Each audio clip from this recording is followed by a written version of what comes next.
Kelompok 7 bakteri.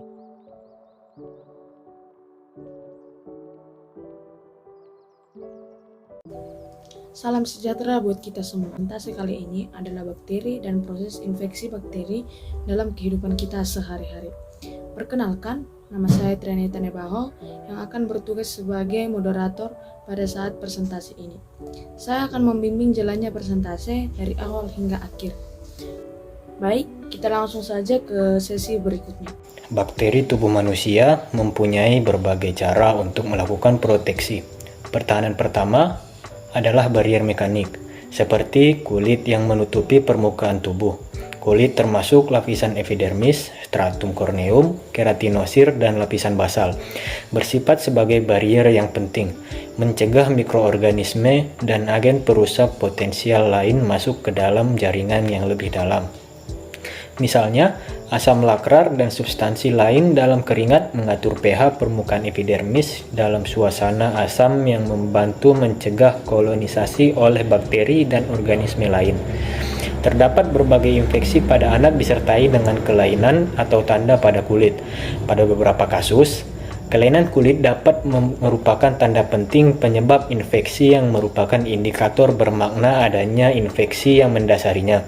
Walaupun kebanyakan penyakit eksantema pada anak bersifat ringan, diagnosis banding penting sekali karena beberapa infeksi pada anak yang fatal sering mempunyai kelainan atau tanda pada kulit sebagai manifestasi awal. Biologi kulit terdiri dari 3 lapisan utama, yaitu epidermis atau lapisan bagian luar tipis, dermis atau lapisan tengah, subkutis atau bagian paling dalam. 1. Epidermis. Lapisan epidermis tebalnya relatif bervariasi, dari 75 sampai 150, kecuali pada telapak tangan dan kaki lebih tebal, terdiri dari stratum corneum dan lapisan Malpighi. Terdapat desmosom melanosit dan lain-lain. 2. Dermis. Ketebalan dermis bervariasi di berbagai tempat tubuh, biasanya 1-4 mm. Dermis merupakan jaringan metabolik aktif, mengandung kolagen, elastis, sel saraf, pembuluh darah, dan jaringan limfatik. Juga terdapat kelenjar ekrin, apokrin, sebaceus di samping folikel rambut. 3. Subkutis. Terletak di bawah dermis, terdiri dari jaringan ikat dan lemak. Replikasi DNA bakteri. Yang pertama, replikasi DNA prokaryotik. 1. Tempat replikasi adalah sitoplasma. Kedua, asal replikasi yaitu tunggal. Yang ketiga, DNA girase diperlukan. Yang keempat, replikasi terjadi sangat cepat, biasanya dalam 20 menit. Yang kelima, sangat panjang atau 1-2 kilo pasangan basah. Fragmen Okazaki terbentuk. Yang keenam, telomer tidak direplikasi karena DNA prokaryotik terbentuk lingkaran. Yang kedua, replikasi DNA eukaryotik. 1. Situs replikasi adalah nukleus. 2. Asal replikasi banyak. 3. DNA girase tidak diperlukan. 4. Proses replikasi memakan waktu lebih lama. 5. Fragmen Okazaki sangat pendek. 6. Telomer hadir dan direplikasi karena DNA eukaryotik tidak melingkar. Penyebab infeksi bakteri. Infeksi bakteri terjadi ketika bakteri yang merugikan masuk ke dalam tubuh dan berkembang biak dengan cepat. Bakteri tersebut dapat menginfeksi organ tubuh tertentu seperti paru-paru, ginjal, bahkan otak. Infeksi bakteri dapat menular melalui berbagai cara, yaitu 1. Secara langsung. Penularan bakteri dapat terjadi ketika seseorang melakukan kontak dengan penderita infeksi. Kontak tersebut dapat terjadi melalui hubungan seksual, ciuman, serta percikan dahak dari batuk atau bersin. Ibu hamil juga dapat menularkan bakteri ke janin yang dikandungnya melalui plasenta atau kontak dengan jalan lahir saat persalinan. 2. Secara tidak langsung. Bakteri dapat tertinggal pada benda seperti handuk, meja, atau gagang pintu. Bakteri di benda tersebut bisa berpindah ketika orang lain menyentuh benda tersebut. Kemudian menyentuh mata, mulut, atau hidung sebelum mencuci tangan terlebih dahulu. 3. Makanan atau minuman.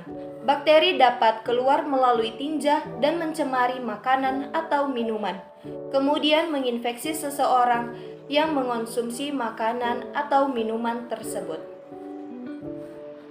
Jenis bakteri yang menular melalui makanan adalah Salmonella typhi yang menyebabkan tipes. 4. Gigitan hewan.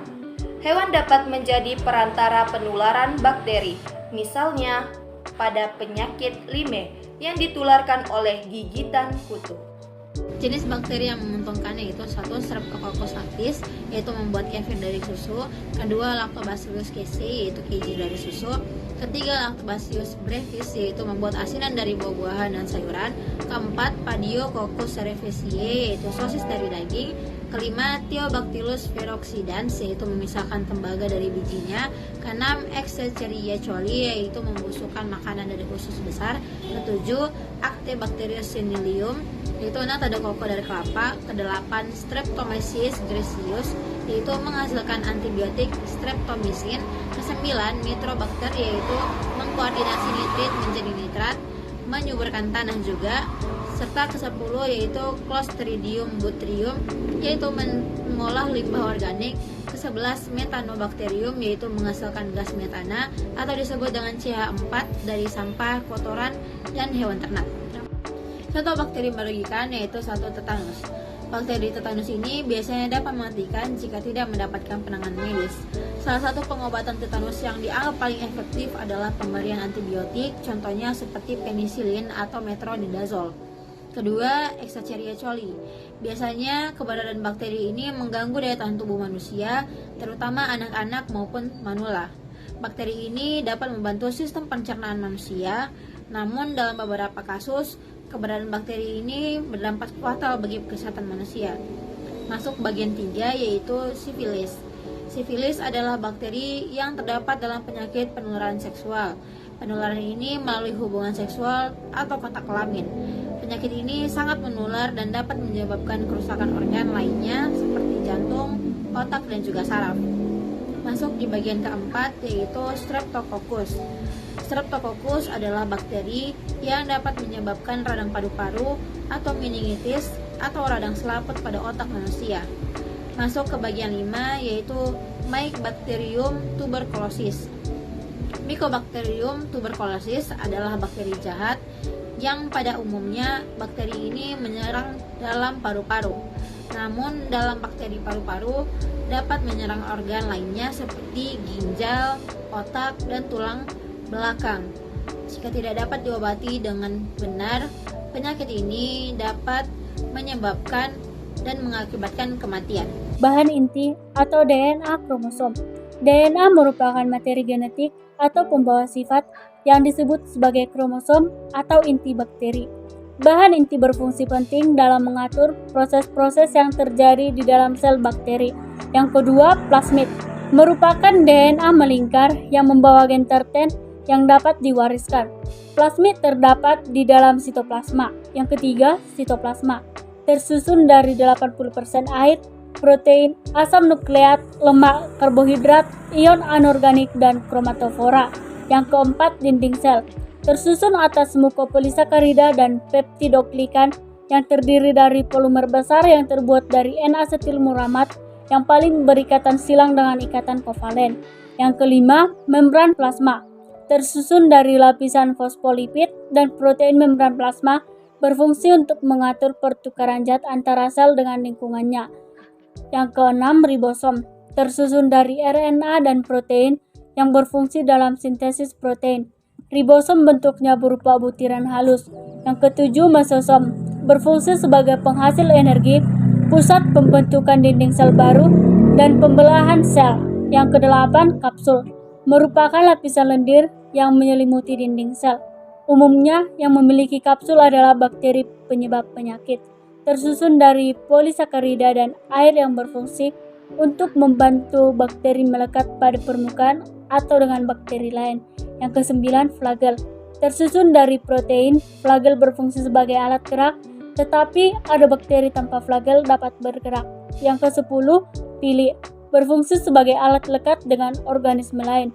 Sekian penjelasan dari saya. Terima kasih.